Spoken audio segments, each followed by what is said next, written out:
Days இல்ல நான் success VP Parveen Babi ma'am டீம்ல ஒரு பிரைம் மெம்பரா வந்தேன். ஸோ 2 மாசம் எல்லாரையும் 6 மாசம் 7 மாசம் 1 வருஷம் நாங்க என்ன 2 மாசமா ஃபாலோ பண்ணி எடுத்தாங்க. பேசிக்கா ஒரு டெய்லர். ஸோ இங்க நிறைய பேர் நியூவா வந்திருக்கீங்க, நியூவா ஜாயின் பண்ணிருப்பீங்க, ஜாயின் பண்ணாம இருப்பீங்க. ஸோ நான் டெய்லரா இருக்கும் போது எனக்கு இந்த வாய்ப்பு கிடைச்சது. டைம் இல்லைன்னு சொன்ன ஒரு நபர் இன்னைக்கு காது கொடுத்து கேட்டதன் விளைவு இந்த 2.5 வருஷத்துல ஒரு 10 லட்ச ரூபா வரைக்குமே சம்பாதிச்சிருக்கேன். என்னுடைய லைஃப்ல இந்த 10 லட்சம் சம்பாதிக்க முடியுமா டெய்லர் ஜாப்ல அப்படின்னா அதுக்கு நிறைய உழைப்பை போடணும், நிறைய ரீஇன்வெஸ்ட்மெண்ட் பண்ணணும்.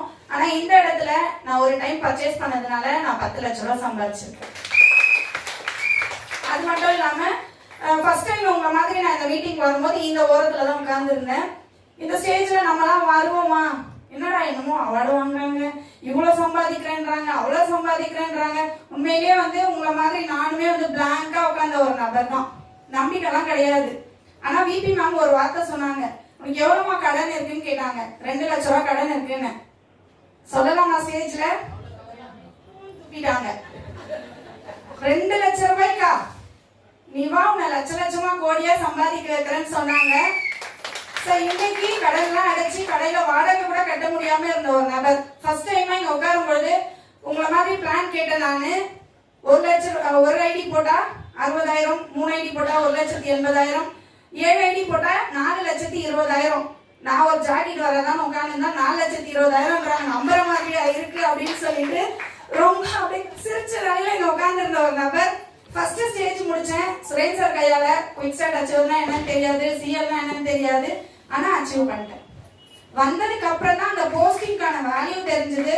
அதுக்கப்புறம் இடி முடிக்கணும்னு ஆசைப்பட்டேன். ஏன் அந்த ஆசை வந்ததுன்னா இந்த மாதிரி ஸ்டேஜ் இருந்தாங்க இல்லையா, அவங்களெல்லாம் பார்த்ததும் எனக்கு அந்த ஆசை வந்துச்சு.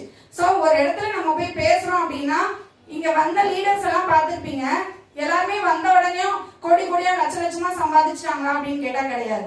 எல்லாருமே ஃபெயிலியரை ஃபேஸ் பண்ணி தான் இந்த இடத்துல வந்திருக்கோம். ஸோ எடுத்த உடனே பேசினோடனே ஐடி வந்துருச்சுன்னா இந்த ஸ்டேஜ் நம்மளுக்கு கிடைக்காது. அதனால ஃபெயிலியரை ஃபேஸ் பண்றது ரொம்ப நல்லது. தோல்விகளை ஏற்றுக்கிற மனப்பக்குவத்தை வளர்த்துட்டோம்னா இந்த ஸ்டேஜ் எல்லாருக்கும் ஆனது. Thank you so much Nisha. Thank you Nisha. எல்லாருமே கேட்டுட்டீங்க. நான் அந்த சொல்லணும்னு நினைச்ச சொல்லல, அது கடவுள்கிட்ட சொல்ல அவர் காதுல கேட்டுருச்சு போல இருக்கு. நிஷா மேம் சீரியஸ் எல்லாம் மேல போட்டுட்டாங்க. Thank you Nisha ma'am.